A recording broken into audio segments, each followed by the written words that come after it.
Last time we were together, we dealt with something heavy. We talked about labels. We talked about how life, people, and even our own mistakes can put names on us that God never gave us. Jesus Christ stepped into a woman's life and didn't just heal her condition, He corrected her identity. She walked in bent, but she walked out restored. But here's the question we have to answer. What happens after the healing? What happens after the label is broken? What happens after God sets you free? I ask that because freedom is powerful, but freedom is not the finish line. Freedom is the doorway. And too many people are free but still living like they're bound. Free from the past but still thinking like the past. Free from labels but still responding like those labels are true. So today is about this, not just being free, but living free, not just being restored, but walking in restoration. For we are His workmanship, created in Christ Jesus for good works, which God prepared beforehand that we should walk in them. Let me say it like this. You are not random. You are not an accident. You are not what life tried to reduce you to. You are God's workmanship. That word workmanship means masterpiece. It means intentional design. It means careful creation. It means God didn't throw you together. He formed you. So now we've got to shift how we see ourselves. Because if you don't see yourself correctly, you will never live correctly. People may have called you broken, but God calls you crafted. People may have called you damaged, but God says you are designed. And hear me, God never creates something without purpose. If He made you, there's meaning in you. If He formed you, there's function in you. If He saved you, there's something He wants to do through you. You are not a mistake. You are not leftover. You are not what they said about you. You are God's workmanship. You are God's design. You are God's creation.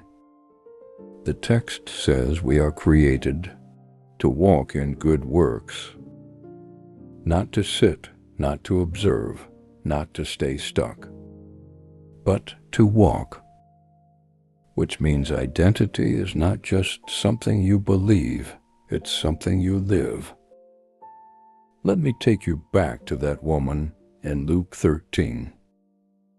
When Jesus healed her, she didn't stay bent out of habit.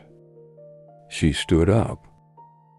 And that sounds simple, but it's actually powerful. Because after 18 years, standing was unfamiliar. And sometimes, even after God changes you, your habits still try to pull you back. So now walking in identity requires new thinking, new choices, new patterns. You can't think like you're bound and live like you're free. So now say it, I am free. Say it again. Now say, I will not live beneath what God has done in my life. Now here's the reality.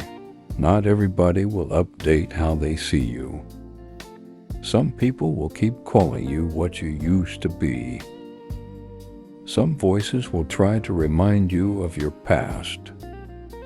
And the enemy will absolutely try to reintroduce old labels. So now your responsibility is to guard what God has given you. Because if you don't guard your identity, you'll drift back into old agreements. And hear this. The greatest battle is not what people say about you. It's what you agree with So when the voice says you're still that person, you answer it, "No, I've been made new." When the voice says you'll never change, you answer it, "God already started the work in me." Tell them, "I will not agree with my past. I will not agree with fear. I will agree with what God says about me." My friend, God didn't restore you just for you.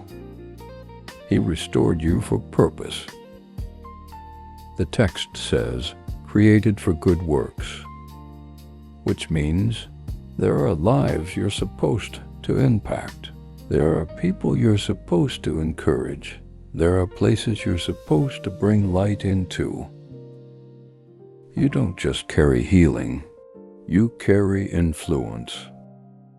You don't just have a testimony, you have an assignment. And some of you are waiting to feel ready, but God is saying, walk anyway. Because purpose is discovered in movement. Some people are free, but they keep going back mentally, replaying old failures, revisiting old pain, rehearsing old identities. It's like being released from a prison, but choosing to sleep outside the cell every night. At some point, you've got to close that chapter. Not ignore it, but refuse to live in it. Because you cannot fully walk in who you are becoming if you're constantly returning to who you used to be. Oh, here's the call today. Walk in it. Walk in your freedom. Walk in your identity. Walk in your purpose. You are not who you were. You are not what happened to you. You are who God says you are. And it's time to live like it. Now tell yourself, I am God's workmanship. I am not my past. I am walking in my purpose. I am living in my identity. Dear friends, if you've been free but not living free, today is your day to step forward. Not for another label to be broken, but for a new life to begin. If this message encouraged you, don't forget to like, subscribe, share with someone who needs hope today. And remember, faith has never been reasonable in the eyes of the world, but God has always honored obedience.